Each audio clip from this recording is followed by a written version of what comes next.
ভক্তিৰকে নিমজ্জিত হৈ পৰিছে বজালীৰ টোপলাই পানবাৰী।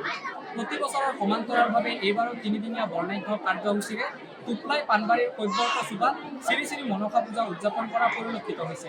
ৰাতিপুৱাৰ ভাগৰে পৰা দ্বিতীয় দিনৰ কাৰ্যসূচীত লোকে লোকাৰণ্য হৈ পৰা পৰিলক্ষিত হৈছে। কেমেৰা পাৰ্চনে দৃশ্য দেখুৱাইছে এনেধৰণে গাঁওখনৰ সকলো লোক ওলাই আহিছে আৰু ওলাই আহি তেখেতসকলে নিজৰ যি মনৰ কামনা সেই কামনা ইয়াত কেনেধৰণে পূৰণ হয় তাক লৈ আচলতে উদ্বিগ্ন হৈ পৰা পৰিলক্ষিত হৈছে। উদযাপন সমিতিৰ বিষয়ববীয়াসকল আছে তেখেতসকলৰ পৰা জানিব চেষ্টা কৰোঁ আচলতে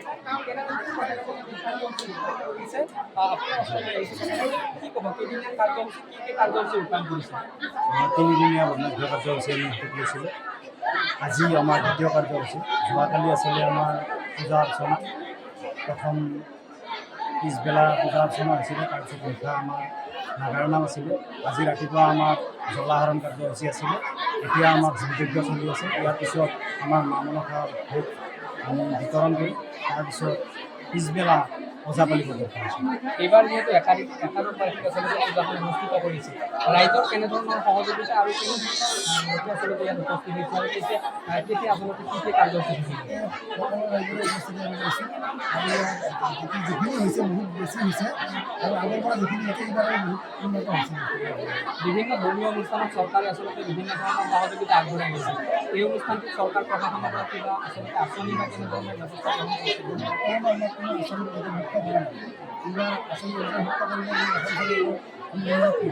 স্থানীয় যিগৰাকী বিধায়ক তথা মন্ত্ৰী আছে ৰঞ্জিত কুমাৰ দাস কি আহ্বান জনাব?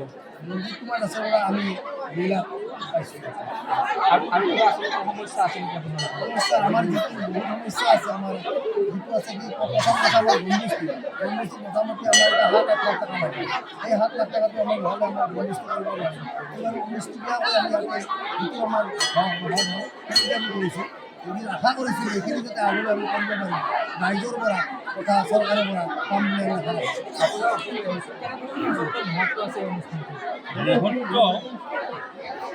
যথেষ্ট মহত্ব আছে কাৰণে ইয়াত ৰাইজৰ যথেষ্ট ইয়াৰ উপস্থিতি হৈছে। ইয়াৰ মূল কাৰণ হ'ল কি, আমাৰ যেতিয়া স্বাধীনতাৰ আগৰ সময়খিনিত মান পুৰণিৰ সময়ত অসমৰ জনসাধাৰণে মানৰ আক্ৰমণত ৰ'ব নোৱাৰি হাবি বননিত ঘূৰি ফুৰিছিল ঐতিহাসিক আৰু এই কৈৱৰ্তৰ লোকসকলেও তেনেকৈ নিজক ৰক্ষা কৰিবৰ কাৰণে আহি আজি যদিও আমাৰ ইয়াত নাই পুষ্পভদ্ৰা নদীৰ বুকুৰ হাবি বননিত তেওঁলোকে বসবাস কৰিবলৈ ল'লে আৰু লগত লৈ আহিছিল এটা মনসাৰ বিগ্ৰহ আৰু সেই বিগ্ৰহটোৱে পুষ্পভদ্ৰাৰ কাষত স্থাপন কৰি মনসাৰ পৰা যথেষ্ট সান্নিধ্য লাভ কৰি সেৱা কৰি তেওঁলোকে ইয়াতে স্থায়ীভাৱে বসবাস কৰিবলৈ লয় আৰু এনেকৈ স্থায়ীভাৱে বসবাস কৰি তেখেতসকলে জীৱন ইতিহাস ইয়াতেই ৰচনা কৰে আৰু লাহে লাহে স্পীড হৈ এই জাতিটোৰ যথেষ্ট বহুত মানুহ একত্ৰিত হয়।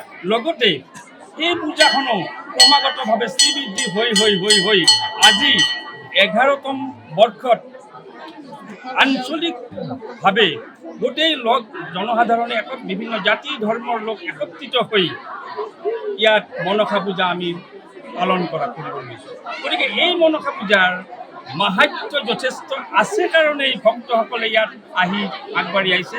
ঐতিহাসিক বিৱৰণ বিভিন্ন ধৰণৰ মানুহৰ মনৰ কামনা পূৰ্ণ কৰাৰ ক্ষেত্ৰত মা মনসাই আমাক যথেষ্ট সহায় কৰিছে কাৰণে আজি আমি ইয়াত একত্ৰিত হৈ এই পূজাখিনি সুন্দৰভাৱে কৰিবলৈ ইয়াত উপস্থিত হৈছোঁ।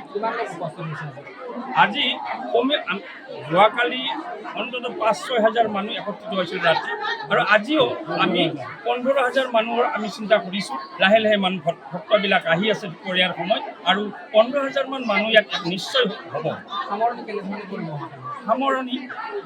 সামৰণি অনুষ্ঠিত আমাৰ এটা মনসাৰ নিয়ম আছে, প্ৰথম দ্বিতীয় তৃতীয় আৰু শেষত আমি কি কৰোঁ যে আমি প্ৰতিমা বিসৰ্জন প্ৰদান কৰি নাম কীৰ্তন কৰি গোটেই লোকে একত্ৰিত হৈ আমি শেষত সামৰণি অনুষ্ঠান কৰোঁ। ধন্যবাদ জ্ঞাপন কৰিছোঁ। কেমেৰা পাৰ্চনে দৃশ্য দেখুৱাইছে এনেধৰণে ৰাতিপুৱাৰ ভাগৰে পৰা আচলতে লোকে লোকাৰণ্য হৈ পৰা পৰিলক্ষিত হৈছে টোপলাই পানবাৰীৰ যি এই শ্ৰী মা মনসা পূজাস্থলী। যোৱাকালিৰ পৰা আচলতে ইয়াত অনুষ্ঠিত হৈছে তিনিদিনীয়া বৰ্ণাঢ্য কাৰ্যসূচীৰে। আজি আচলতে দ্বিতীয় দিনৰ কাৰ্যসূচী ৰাতিপুৱাৰ ভাগৰে পৰা বিভিন্ন প্ৰান্তৰ পৰা ভক্তসকল উপস্থিত হৈছে আৰু উপস্থিত হৈ তেখেতসকলে যি মনৰ কামনা সেই মনৰ কামনা ইয়াত পূৰণ কৰা পৰিলক্ষিত হৈছে। বজালীৰ পৰা মই প্ৰাঞ্জল দাস, DNews Plus। যিকোনো খবৰৰ বাবে যোগাযোগ কৰক 709990 70173330 লগতে 7099017110 নম্বৰত।